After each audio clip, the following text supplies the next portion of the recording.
திருப்பிக் கொள்வோம். சங்கீதம் 23:5.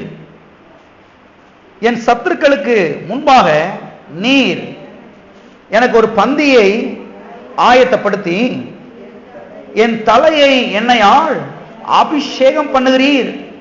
என் பாத்திரம் நிரம்பி வழிகிறது. என் பாத்திரம் நிரம்பி என்ன செய்கிறது? வழிகிறது.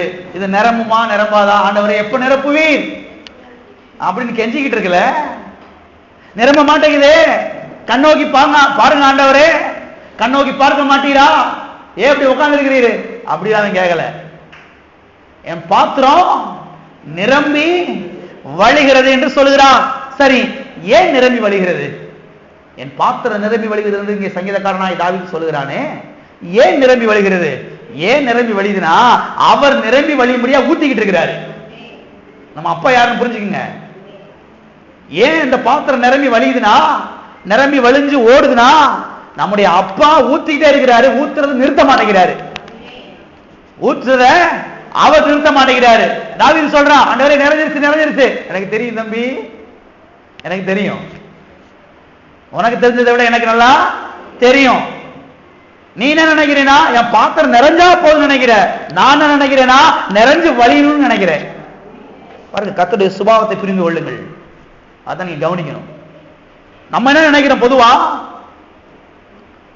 ஆண்டவரே எனக்கு சட்டை வேணும், எனக்கு சேலை வேணும், எனக்கு பேண்ட் சட்டை வேணும், எனக்கு அரிசி பருப்பு வேணும், அது போல ஆண்டவரே. அதைத்தான் நம்ம நினைக்கிறோம். ஆனா கர்த்தர் என்ன நினைக்கிறாரு? நிறைஞ்சு வழியணும், நிறைஞ்சு வழிஞ்சு மற்றவங்களுக்கு எல்லாம் கொடுக்கிற அளவுக்கு இருக்கணும். அப்படி கர்த்தர் விரும்புறாரு. கர்த்தருடைய விருப்பத்தை நீங்கள் புரிந்து கொள்ளுங்கள். இதை மனதிலே வையுங்கள், இதை கண்களுக்கு முன்பாக வையுங்கள். நமக்கு இருந்தா போதும். இது நல்ல புத்தியா? இது நல்ல புத்தியே கிடையாதுங்க. எனக்கு இருந்தா போதும். இதுதான் சுயநலத்தின் ஆவி. எனக்கு இருந்தா போதாதுங்க, ஊருக்கே கொடுக்கிற அளவுக்கு என்கிட்ட இருக்கணும். அதைத்தான் கர்த்தர் விரும்புறாரு. இப்ப நானும் அதை விரும்ப ஆரம்பிச்சிட்டேன். ஆமென். எத்தனை பேர் விரும்புறீங்க? எனக்கு அரிசி இருந்தா போதும், எனக்கு பருப்பு இருந்தா போதும், எனக்கு புளி இருந்தா போதும், எனக்கு கொடுத்துருக்கு ஒரு 4 சுடிதார் இருந்தா போதும், என் கூட 10 இருந்தா 10 கொடுக்கலாமே. ஏன் 10 எக்ஸ்ட்ரா இருந்தா யாரு கொடுக்கலாம்? கொடுக்கலாமே. முழிக்கிறீங்க ஒரு மாதிரி திரு முழிக்கிறீங்க எல்லாரும். கர்த்தர் என்ன விரும்புறாரு? நிறைஞ்சு வழின்னு விரும்புறாருங்க. எத்தனை பேர் அதை மனதில் வைக்கிறீங்க? நான் அதை மனதில் வைக்கிறேன். என் பாத்திரம் நிறைஞ்சா மாத்திரம் போதாது, என் பாத்திரம் நிறைஞ்சு என்ன செய்ய வேண்டும்? வழிய வேண்டும். வழியிறத 4 பேர் குடிச்சிட்டு போகணும். 4 பேர் இங்க இருந்து எடுத்துட்டு போய் நல்லா இருக்கணும். அதைத்தான் கர்த்தர் விரும்புகிறார். நீங்கள் விரும்பும் பொழுதுதான் இது பலிக்கும். நீங்கள் விரும்பும் போதுதான் இது என்ன செய்யும்? பலிக்கும். நான் ஏற்கனவே சொன்னேன் இல்லையா, அடியனுக்கு ஆண்டவரே ஒரு வயிற்று கஞ்சி இருந்தா போதும். அப்பா, உனக்கு களிமண்ல மெடல் செஞ்சு கொடுக்கணும். கொஞ்சோன்னு பழைய கஞ்சி இருந்தா போதும். என்னங்க புத்தி இது?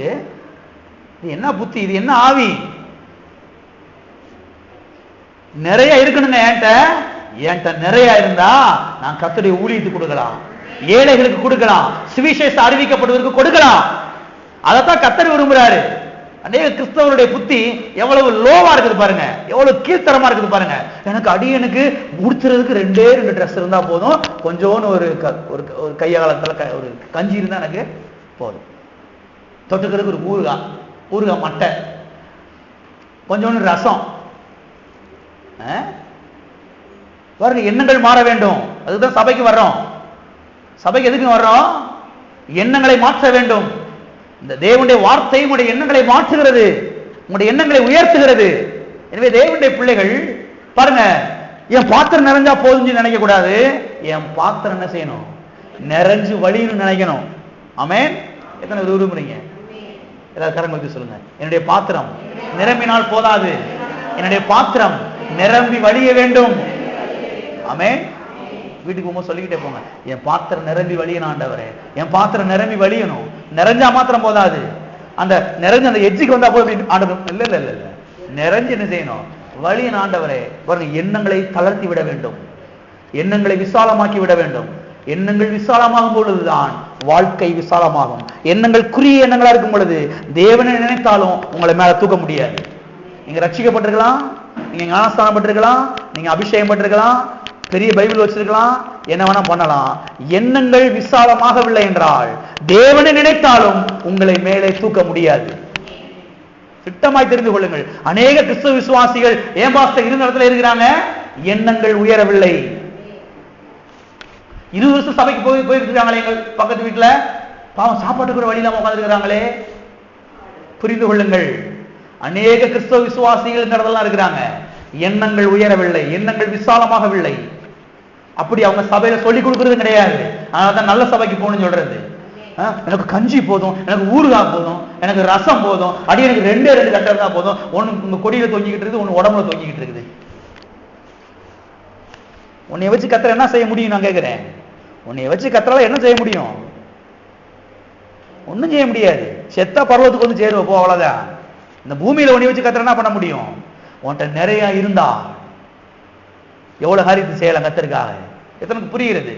என் பாத்திரம் நிரம்பி வழிகிறது. ஏன் நிரம்பி வழியுது? அவர் நிறைஞ்ச வழிபடியாய் ஊற்றுகிறார். நீ குறுக்கணும்னு தடுக்காத. அநேக கிறிஸ்தவ விசுவாசிகள் இவங்க குறுக்க போய் தடுத்துக்கிட்டு இருக்கிறாங்க. போதும் ஆண்டவரே, போதும் ஆண்டவரே.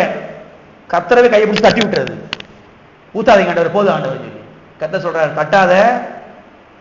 உன்னை குறித்து வச்சிருக்கிற இந்த திட்டங்கள் நிறைவேற வேண்டும். உன்னை இந்த ஊருக்கே ஆசீர்வாதமாக இருக்க முடியும் நான் விரும்புகிறேன். இன்னைக்கு ஒருவேளை சாப்பாட்டுக்கு வழி இல்லாம ஒரு சாதாரண நிலை இருக்கலாம். இன்னைக்கு இருக்கிற நிலைமை பார்க்காத. இன்னைக்கு ஒரு சின்ன வாடகை வீட்டுல நீ குடியிருக்கலாம், அதை பார்க்காத. என்னுடைய வார்த்தைகளை பார், என்னுடைய வார்த்தைகளை பார். இந்த வார்த்தைகளை பார்த்து எண்ணங்களை விசாலமாக்கி விடு. எத்தனை பேர் இருக்கிறீங்க? எண்ணங்களை விசாலமாக்கி விடு. குறுகிய புத்தியெல்லாம் தூக்கி ஏறி வெளியில. இன்னைக்கு இருக்கிற நிலைமை பார்க்காத. இன்னைக்கு இருக்கிற அந்த சின்ன 4 அலுமினிய சட்டியை பார்க்காத. சின்ன ஒரு அந்த ரெங்கு பெட்டியை பார்த்துக்கிட்டு இருக்காத. என்னுடைய வார்த்தைகளை பார், என்னுடைய வார்த்தைகளை பார். இந்த வார்த்தைகளை பார்த்து உன்னுடைய எண்ணங்களை விசாலமாக்குவா என்று சொன்னால் உன்னுடைய பாத்திரத்தை நிரம்பி வழிந்து ஓட வைக்க முடியாது. நான் ரெடியா இருக்கிறேன். எனவே தேவனுடைய பிள்ளைகள் இதை சரியாக புரிந்து கொள்ள வேண்டும். தேவனோடு கூட கோஆபரேட் பண்ண வேண்டும். தேவனோடு ஒத்துழைத்து போக வேண்டும். தேவன் இப்படி போறாரா, நான் அப்படி போக போறேன். நான் ஆப்போசிட்டா போக மாட்டேன். தேவன் இப்படிதான் போறாரா, அப்படி நானும் செய்ய போறேன், போகிறேன். எனவே பாருங்க, பாத்திரம் நிரம்பி வழிகிறது. எனவே நம்முடைய தகப்பன் எதையுமே அவர் நிரம்பி வழியை செய்கிற தகப்பனாக இருக்கிறார். சுகத்தை நிரம்பி வழியை செய்கிற தகப்பனாக இருக்கிறார். சமாதானத்தை நிரம்பி வழியை செய்கிற தகப்பனாக இருக்கிறார். வெற்றியை நிரம்பி வழியை செய்கிற தகப்பனாக இருக்கிறார். ஐஸ்வர்யத்தை நிரம்பி வழியை செய்கிற தகப்பனாக இருக்கிறார். பாதுகாவலை நிரம்பி வழியை செய்கிற தகப்பனாக இருக்கிறார். ஆமென். தெளிவா சொல்றேன், பணத்தை நிரம்பி வழியை செய்கிற தகப்பனாக இருக்கிறார். உங்கள்கிட்ட நிறைய பணம் இருந்தா என்ன பண்ணுவீங்க? நிறைய செய்யறாங்க கர்த்தருக்கு, ஊழியத்துக்கு, ஏழைகளுக்கு. நீங்க நல்லா இருக்கலாங்க, அதெல்லாம் விரும்ப வேண்டும். தேவனுடைய பிள்ளைகள் வசனத்தை பார்த்து நல்ல நல்ல காரியங்களை என்ன செய்ய வேண்டும்? விரும்ப வேண்டும்.